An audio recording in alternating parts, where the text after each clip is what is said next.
Boa noite! Tudo bem com vocês? Vou colocar mais pertinho aqui. Agora sim. Deixa eu ver como é que eu faço, se eu consigo.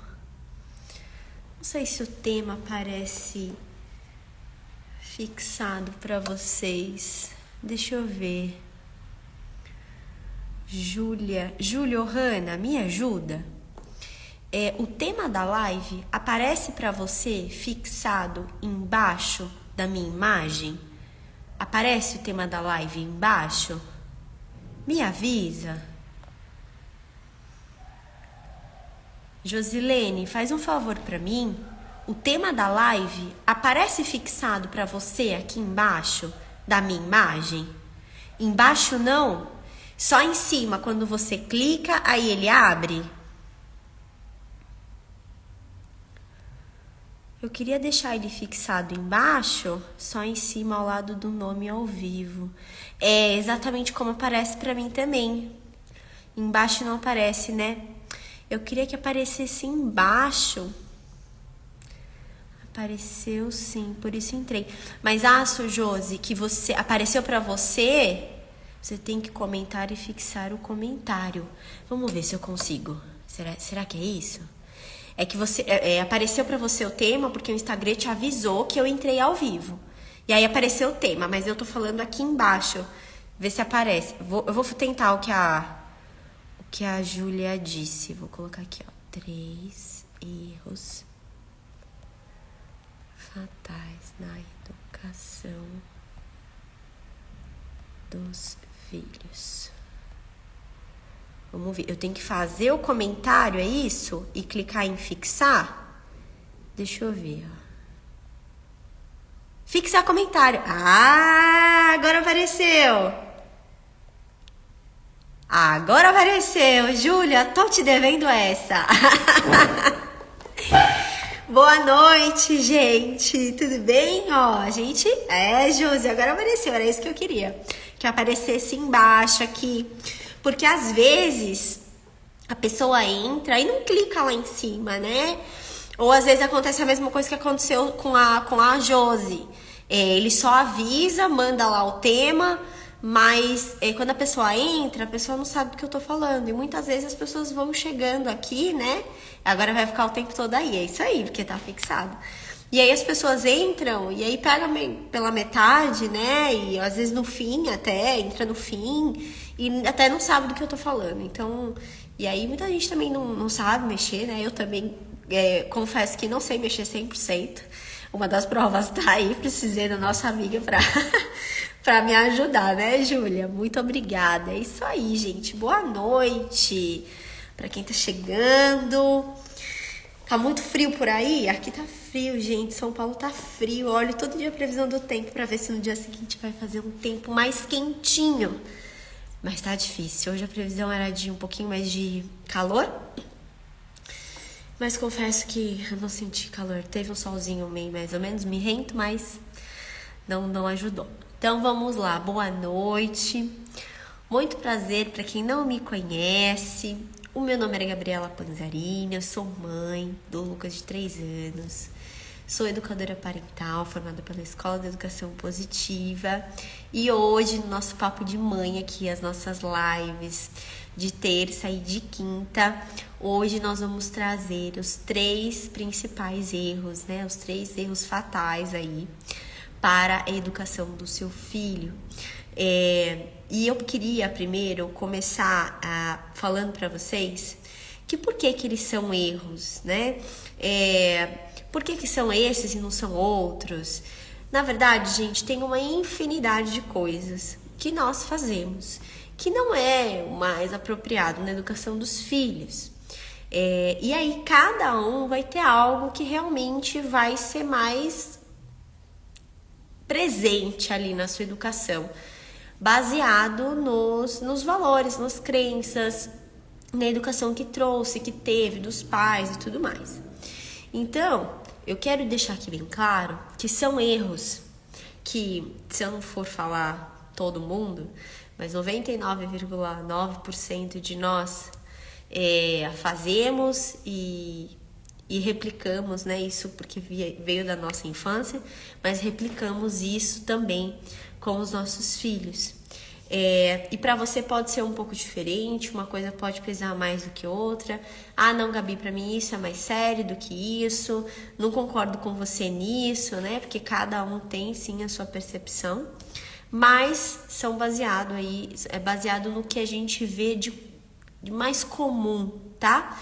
O que eu vejo também nos atendimentos de mais relevante e das questões mais sérias que trago aqui para nós.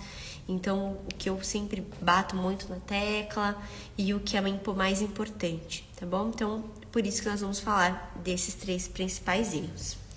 E por que é importante a gente saber os erros? Porque a gente liga um alerta. A partir do momento que eu for falar aqui para vocês quais são os erros, vocês vão inconscientemente começar a rastrear a forma que vocês educam os filhos de vocês para ver se tem alguma coisa que faz sentido, porque isso já ficou guardado ali no seu subconsciente, tá? Então, é importante a gente saber quando a gente faz alguma coisa de errado, porque a gente tem a oportunidade do quê? De fazer o certo, de consertar, de ajustar a rota, de aparar as arestas, de pelo menos tentar fazer melhor, pelo menos, aquilo que talvez faça sentido para você, o que eu vou falar. E aí você vai falar, poxa, é verdade, pode ser que eu esteja ali pecando em alguma coisa e eu vou tentar melhorar, vou tentar buscar ajuda, vou tentar buscar alguma ferramenta para melhorar, eu vou buscar mais autoconhecimento, eu vou buscar ler um livro. Então é importante a gente saber quais são os nossos erros, justamente para a gente acertar essa rota, tá? Se a gente não sabe quais são os erros, a gente fica ali vendo a vida nos levar. E aí a gente comete erros e depois lá na frente a gente fala muitas vezes, onde foi que eu errei? Porque eu achava que eu estava fazendo tudo certo. E às vezes quando alguma coisa acontece lá na adolescência, eu ouço muito isso assim, eu não sei onde eu errei. Tava tudo muito bom, até que a adolescência chegou. Até que as contas chegaram, né? Porque a adolescência é uma prestação de contas da infância. Então, se você teve uma infância ali que você criou uma base sólida para aquela criança, ela pôde se desenvolver, ela entendeu sobre as emoções dela, ela teve ali o mínimo, né, de apoio emocional, de necessidades atendidas, isso vai aparecer lá na adolescência. Se essa criança não teve isso, né, em algum lugar ali ficou algum buraco que não foi visto, não foi olhado, não foi dada a devida atenção para aquilo, não foi elaborado de uma certa forma para a criança, isso vai dar conta lá na adolescência. Aí os pais chegam e falam, onde é que eu errei? E aí é difícil, né, a gente assumir os nossos erros e para os nossos filhos também, para nós, gera uma culpa muito grande e aí a gente tem que fazer todo um trabalho de voltar atrás naquilo, voltar para rever aquela situação, sentar com esse filho que normalmente já é um pré-adolescente, um adolescente, expor nossa vulnerabilidade, expor o quanto nós estávamos imaturos naquela época para lidar com determinadas situações.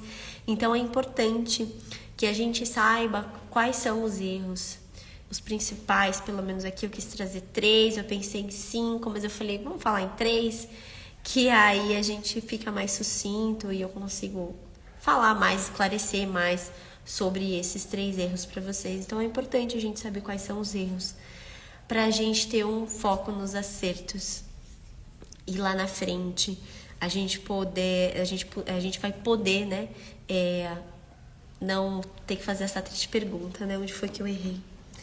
E aí muitas vezes o erro tá feito e aí a gente só vai ali cuidar daquela ferida, né? Mas o machucado já tá feito. E aí não tem como a gente desmachucar, né? Voltar atrás. Porque o tempo, ele é uma das coisas que não falha, né? Ele não volta atrás. Você vai poder fazer novo, diferente, a partir de agora. Que nem vocês vão ter oportunidade a partir de amanhã, a partir de ter conhecimento desses erros e por que eles são os erros, porque eles são ruins, né? vão deteriorando a essência da nossa criança, do nosso filho. Mas aí, a partir da manhã, vocês vão começar a se questionar e falar, poxa, faço ou não faço? É ou não é? Será que eu tô realmente ensinando alguma coisa com isso? Será que isso vai de acordo com aquilo que eu quero ensinar para o meu filho? Então, a partir de amanhã, a gente tem a oportunidade de fazer o novo, mas é daqui para frente. Daqui para trás, a gente não consegue mudar. O que foi feito, foi feito. A gente consegue daqui para frente, do agora para frente, mas a gente precisa começar no agora, no presente, né?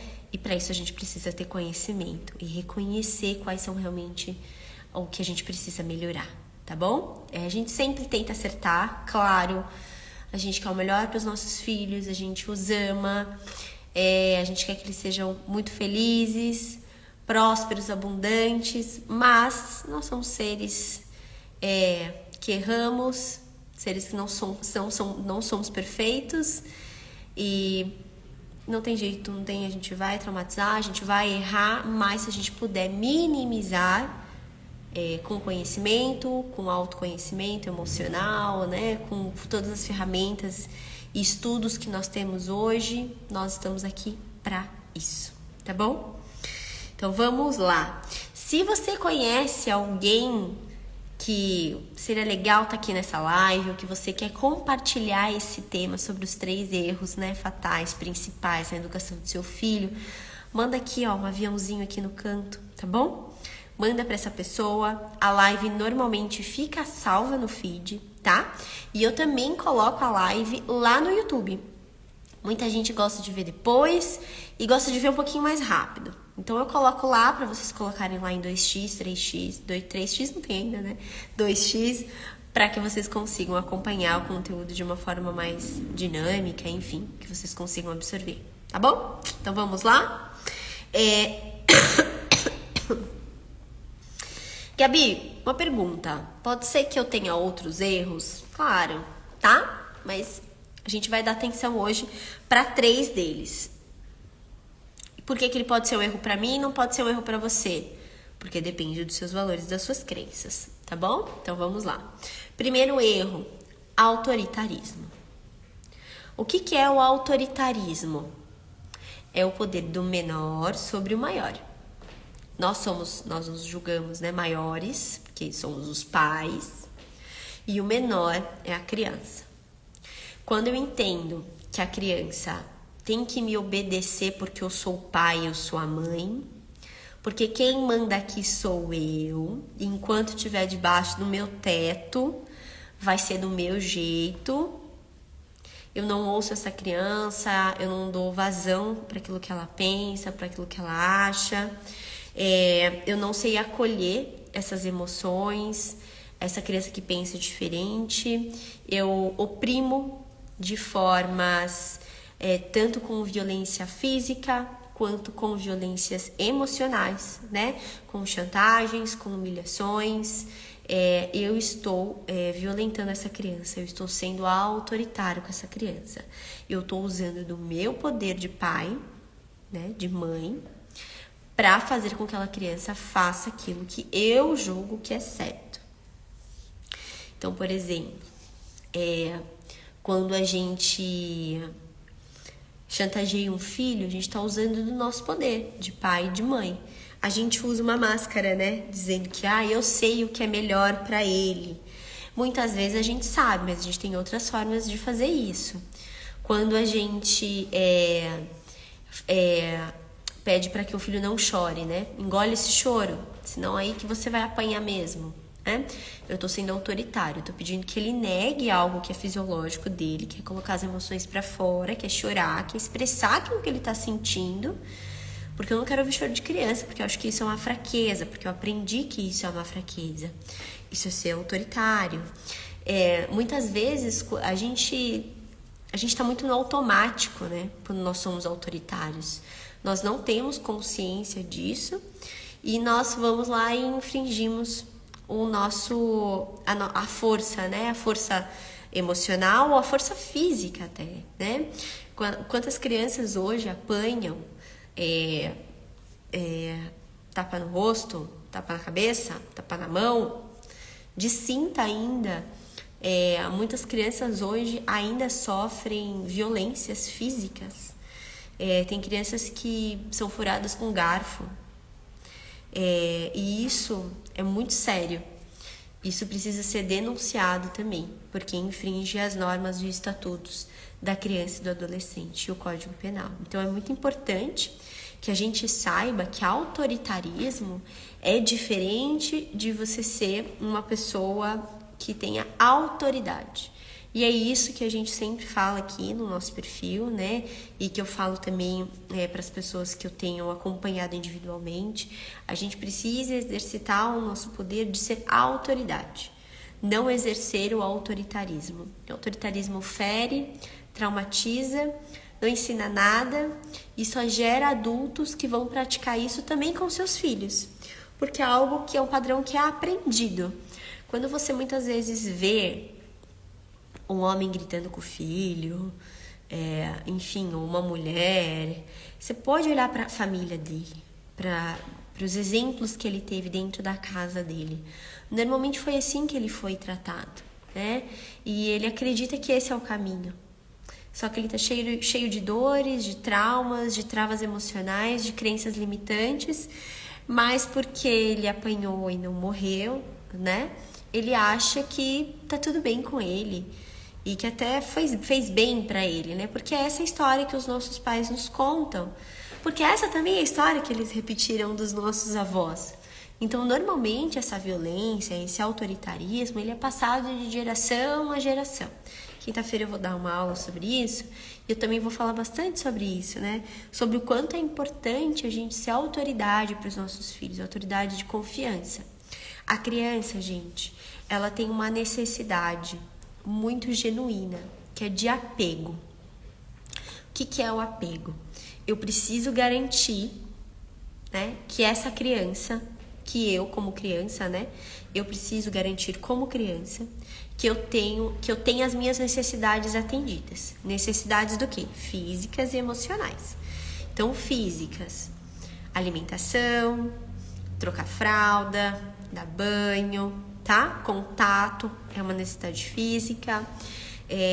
Eu preciso dessas necessidades atendidas. Então, Deus é tão perfeito, né? Que faz um bebê tão lindo, maravilhoso, cheiroso, gostoso, que você tem vontade de apertar. Por quê? Para garantir esse apego, tá? E o apego também é emocional. Então, aquela criança precisa se sentir protegida, precisa se sentir amada, precisa se sentir vista, tá? Porque isso vai garantir o quê? Sobrevivência. Onde ela vai estar segura, onde ela vai estar alimentada, física e emocionalmente, tá? Então, esse é o verdadeiro apego. Para uma criança sobreviver, ela precisa de apego e de autenticidade.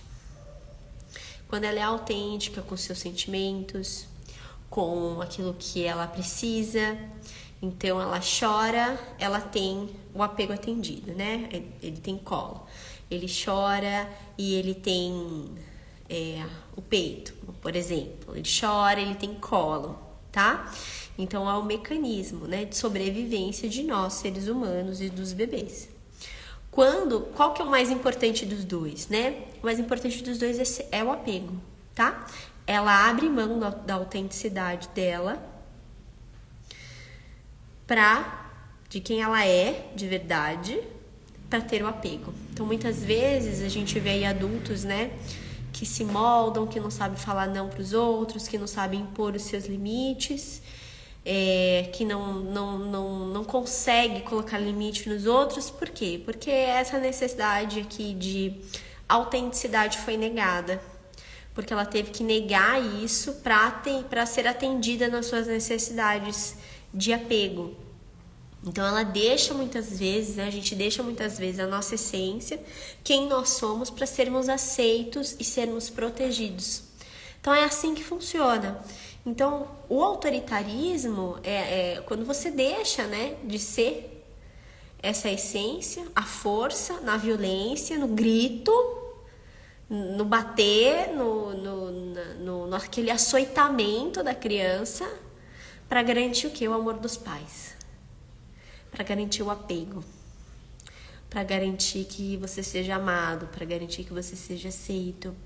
E muitas vezes ao longo da nossa vida, quantas vezes a gente tem que abrir mão daquilo que a gente acredita, daquilo que a gente ama fazer para ser aceito por algumas pessoas. Quantas pessoas que nascem numa família de médicos.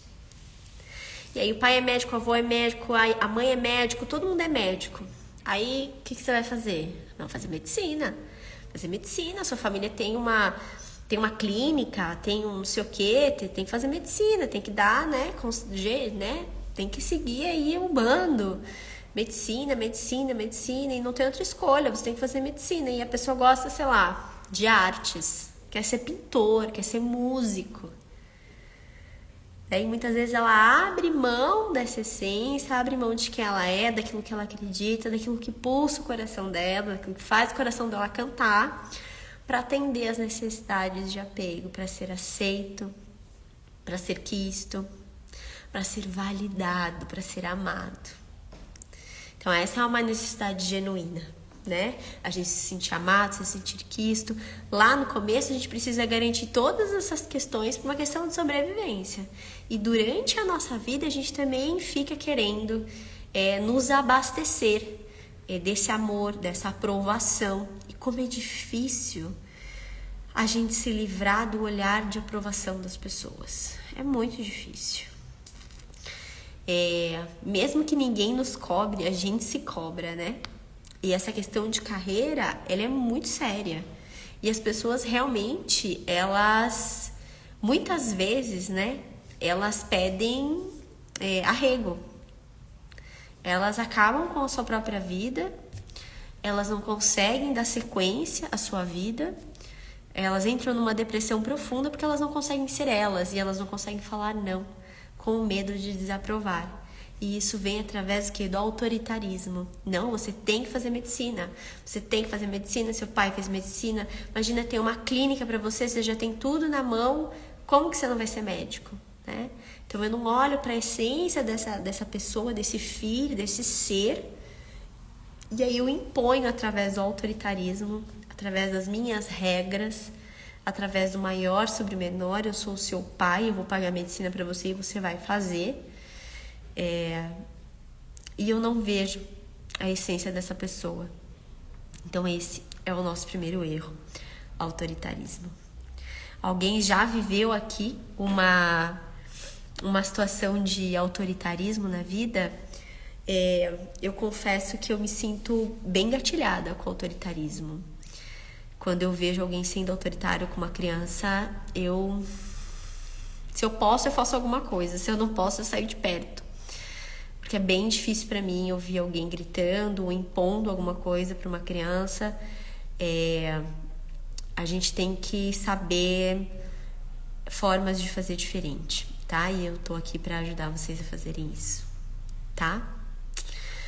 Segundo erro, se alguém quiser me interromper, fazer alguma pergunta, pode ficar à vontade, tá bom? Eu tô aqui, meu tempo é de vocês. Segundo erro, e que as pessoas acham que tá tudo bem, mas não tá. Comparação. É um segundo erro que fere a alma das nossas crianças. Quando eu comparo essa criança, eu tô dizendo que ela não é aceita do jeito que ela é. Que o certo é o outro. E que ela precisa se esforçar para ser igual ao outro para ser aceito. E isso, mais uma vez, fere a essência daquela criança. Fere quem ela realmente é. E eu não tô falando só de comparações assim, o seu irmão tira nota alta e você não. O seu irmão... Não, eu tô falando de coisas assim, também pequenas. Do tipo, come logo, fulana já tá terminando. Come logo, como se fosse uma competição, né?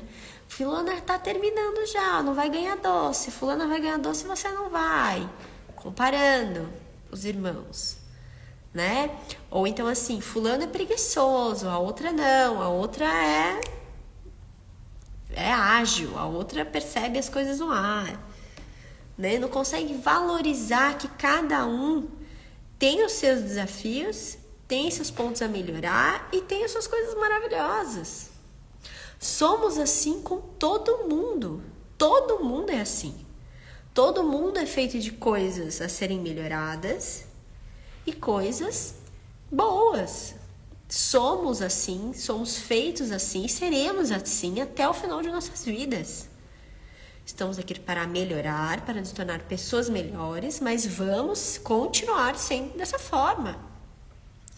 Gente, a comparação, além de gerar esse sentimento, né, de ser menor que o outro, né, de você querer ali ficar correndo atrás do rabo o tempo inteiro porque nunca tá bom e porque o outro sempre tá melhor, gera um perfeccionismo. E isso é muito sério.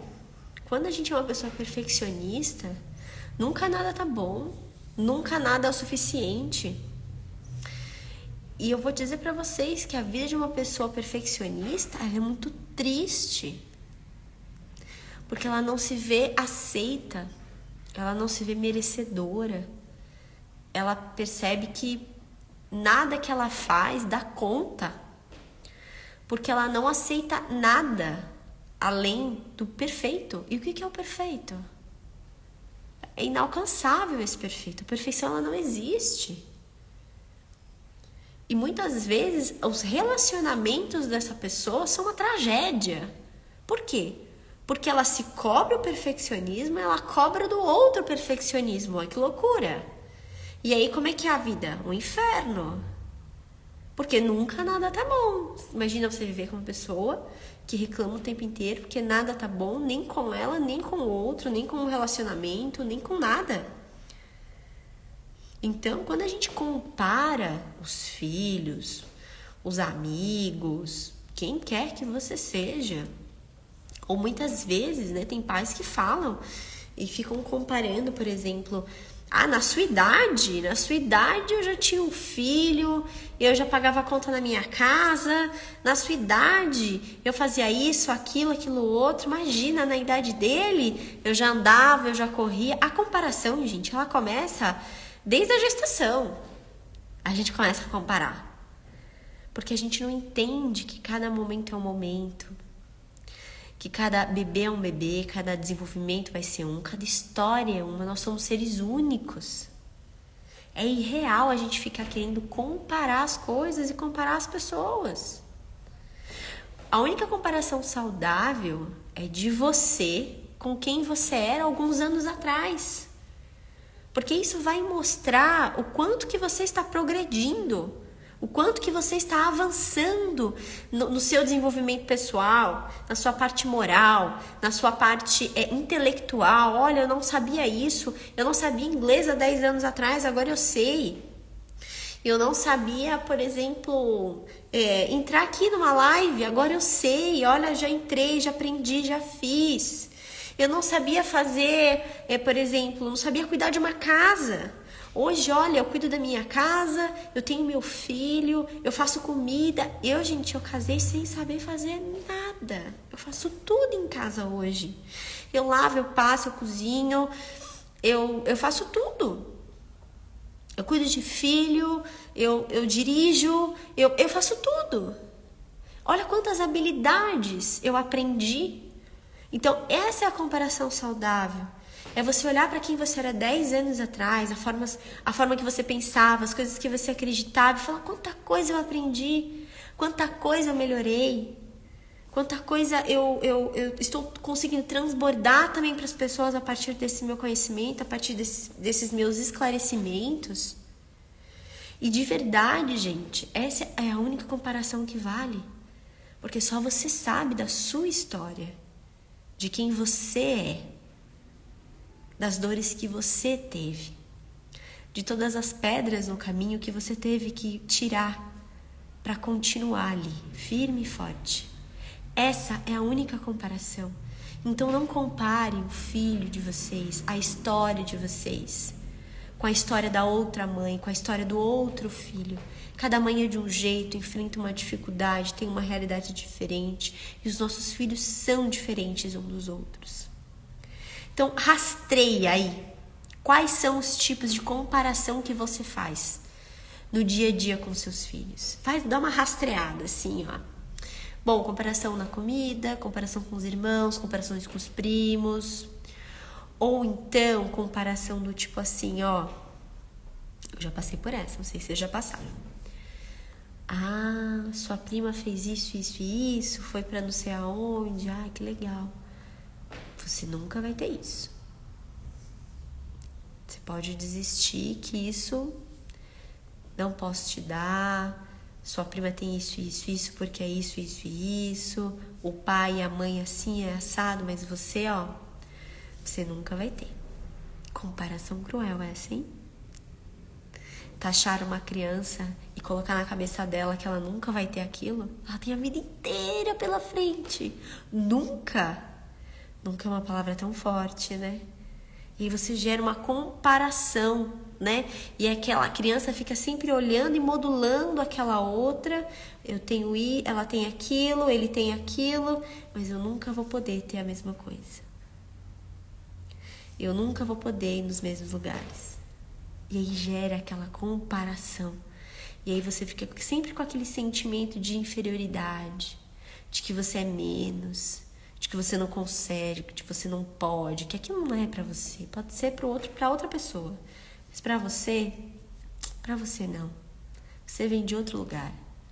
A gente não pode gerar esse tipo de provocação na cabeça e no coração dos nossos filhos. Porque isso fica pro resto da vida. E quantas, gente?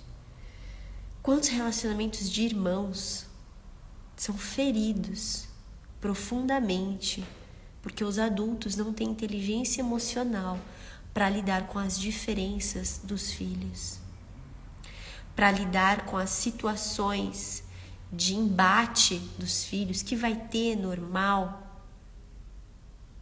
Quantas vezes a gente permite que isso entre dentro das nossas casas, no coração dos nossos filhos, e isso ao longo da vida.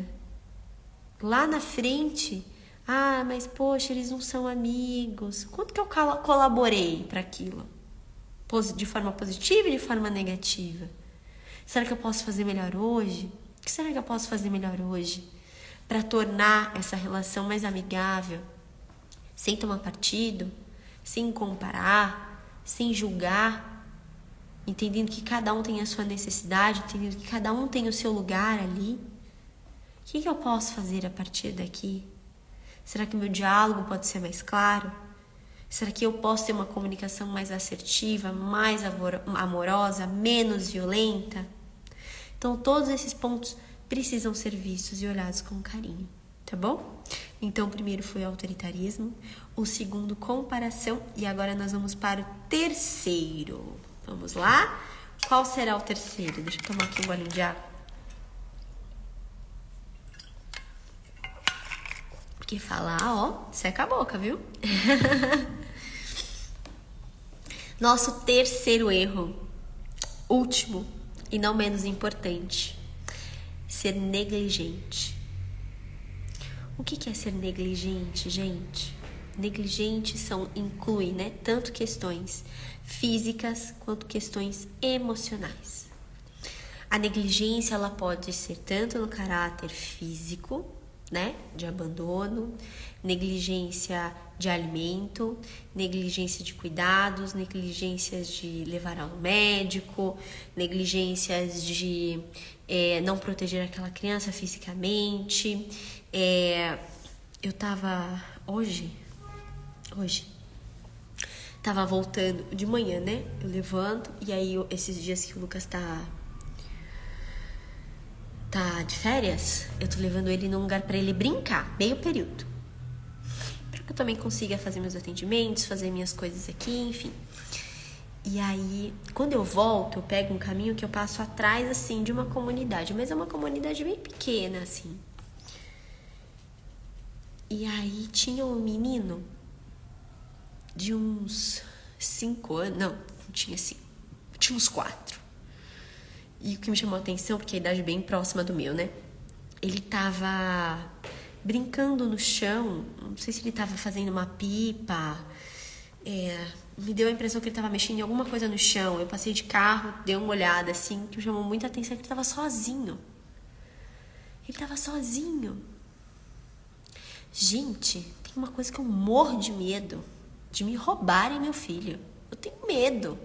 Eu morro de medo. O Lucas eu não deixo ele sozinho nunca. Quando eu vou no mercado com ele, eu faço de tudo para manter ele no carrinho, o mais entretido possível, porque eu tenho pavor dele sair correndo pelo mercado e eu perder ele. E eu olhei para aquela criança. É um ponto de ônibus, assim, é uma parada de ônibus, é um ponto final, por exemplo. E tinham vários ônibus, tinha um monte de gente. E o menino lá no chão. E eu olhei aquilo, me deu a impressão que era um menino que morava, né? Que era dessa comunidade. Mas eu olhei aquilo e falei, gente, a gente não pode julgar, eu não costumo fazer isso. Mas eu falei, cadê a mãe desse menino? Se esse menino some, o que acontece? Roubam ele e levam ele embora. A criança tá desprotegida, tá lá negligenciada. Cadê a proteção dela? Os pais podem tá vendo de outro lugar, pode, eu não sei. Eu tô ali olhando de uma forma superficial, não conheço a história dele. Mas você olha, você vê uma criança sozinha no meio da rua, uma criança de, sei lá, devia ter uns 4 anos. Ele era pequeno, no meio da rua brincando sozinho. Ele não tava com outra criança, ele tava sozinho no meio da rua. Isso é negligência. E a gente tem que assumir essa verdade. A gente fala tanto de tela, tanto de tela, tanto de tela, tanto de tela, e os pais continuam dando livre acesso à tela aos filhos desde pequeno, desde bebê. Gente, eu atendo bebês que só dormem com a televisão ligada.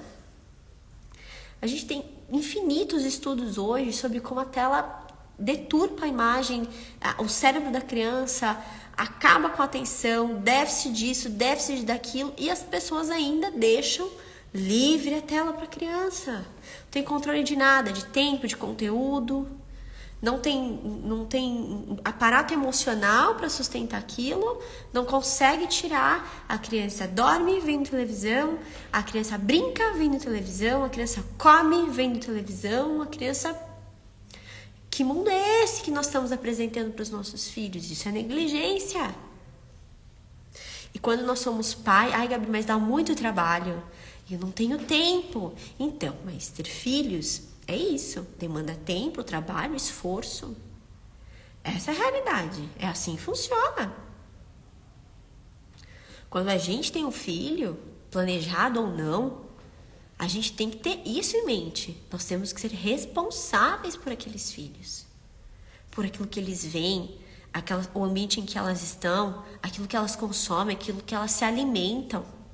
Hoje eu estava malhando na academia, estava ouvindo o aplicativo lá de música, parecia uma propaganda para mim. Meu primeiro lanchinho é para crianças a partir de 6 meses. E aí, assim, é toda uma maquiagem, né, para dar a ideia dessa criança que aquele alimento é saudável, que aquele alimento é rico em isso e aquilo. 6 meses a criança está com introdução alimentar. Na verdade, o meu filho nem com 6 meses, foi com 7 meses e 10 dias.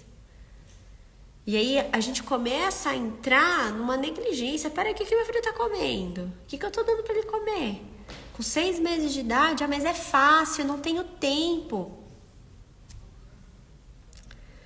Mas se a gente abrir aqui o aplicativo do celular, quantas horas você fica por dia na rede social, aí tem tempo. Essa é a realidade, gente. A gente precisa encarar a realidade dos fatos. A gente não pode mais ser negligente na educação dos nossos filhos. Então a gente não aguenta um choro, a gente dá uma tela. A gente fica sendo autoritário com os nossos filhos, forçando nossos filhos a comerem tudo, mesmo sem vontade. Né? Fazendo com que ele, então não ouve o seu corpinho, tá aí, você tem que comer tudo, só levanta daí se acabar. E a criança fica na mesa, ó, e chora. E vê todo mundo saindo da mesa. Ah, você vai ficar aí sozinho. E não sei o que, e chora. E não sei o que, e força a comer. Muitas vezes, às vezes, vomita depois. Olha que maluco, que coisa doida. Isso é uma violência extrema com as nossas crianças. Estamos sendo negligentes, estamos sendo autoritários. Não estamos conseguindo lidar com as coisas de uma forma diferente. Só que para a gente fazer diferente, a gente tem que dar um novo passo. Não adianta a gente querer, eu quero fazer diferente, mas não se informa, não procura ferramentas, não procura autoconhecimento, não faz terapia, não lê um livro edificante, não busca a espiritualidade, seja ela qual for daquilo que você acredita, nada. Quero fazer diferente, mas deixa a vida me levar. O que der, deu. O que não der, meu filho, que corre atrás. Negligência. Né?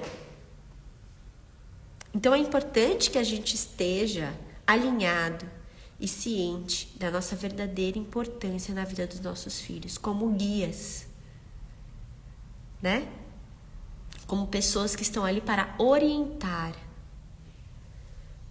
Com limites, sim, eles precisam também de limites, como autoridade que somos, como pais e mães, mas para isso a gente precisa ser exemplo, não adianta falar uma coisa e fazer outra, a criança tá, de olho em você, ela percebe tudo que você faz, tudo que você fala, inclusive ela repete imediatamente aquilo que você fala. E a gente precisa ter muito cuidado com isso. Porque senão você nunca vai ser digno de ser autoridade na vida dela. Você sempre vai precisar apelar para o autoritarismo, porque senão, nada feito. Hoje o Lucas chegou desse lugar que ele tá brincando imundo, tem muita terra, ele brinca muito, ele chega em casa imundo, ele tem que tomar banho. Não tem que fazer, eu não quero tomar banho. Mas meu filho, não adianta, você tem que tomar banho. Gostou de tomar banho hoje? Não gostou. Me molhou todo, eu tive que entrar junto com ele, mas ele tomou banho. Conversei, levei brinquedo pra dentro do banheiro, enfim, tive que entrar junto com ele, e aí ele entrou. Porque é legal, né? A mãe entrar junto, é bacana. Mas não tem negociação, precisa tomar banho, meu filho. A gente precisa cuidar dos nossos filhos e nos impor como autoridade que somos, mas sem violentá-los. Para isso, você não precisa fazer isso. Tá bom? Esses são os 3 erros. E aproveitando o gancho que nós não precisamos violentar nossos filhos para impor autoridade, quinta-feira, agora, às 20 horas, no horário da nossa live aqui no Instagram, eu vou dar uma aula sobre basta de bater, tá? Para você que está perdida, não sabe por onde começar. Gabi, eu quero fazer diferente, mas eu não sei por onde começar. Eu tô cansada, culpada, perdida. Então esse convite é para você. Mãe que tem 1 filho, 2 filhos, 3 filhos, independente de quantos filhos você tenha. Independente, às vezes, da gestante, tá em busca de autoconhecimento, tá em busca de uma nova oportunidade de fazer diferente, também é para você. O seu convite se estende a você, gestante. Eu tô muito feliz em dar essa aula, em apresentar para vocês. Vai ser uma aula mais prática, vai ser uma aula onde eu vou trazer algumas coisas importantes para a gente meditar nesse tema do autoritarismo, da violência e de formas diferentes, onde a gente pode fazer diferente, consegue fazer diferente, tá bom? Então vou deixar o meu convite aqui para você, vou falar que para se inscrever na aula de quinta-feira, não vai ser aqui, tá? Vai ser lá no YouTube. Para se inscrever nessa aula, que só vai ser liberada para as pessoas que estiverem inscritas, é preciso que você clique no link da bio, tá? Vai no link da bio, se inscreve na nossa página, deixa o seu e-mail, tá? E você vai ser direcionada para entrar no nosso grupo de WhatsApp. Dentro desse grupo, você vai receber o link da nossa aula na quinta-feira, às 20 horas. Então, eu espero te ver por lá. Se você conhecer alguém que também precisa parar de bater no filho, parar de ser violento, que está enlouquecendo com a educação dos filhos, pode encaminhar também o link, pode encaminhar meu Instagram, serão super bem-vindos, tá bom? E muito obrigada pela live de hoje, foi muito importante vocês estarem aqui, gratidão pela vida de cada uma de vocês, cada um de vocês, E é isso. Um grande beijo e eu espero ver vocês na quinta-feira, tá bom? Tchau, tchau, gente. Boa noite.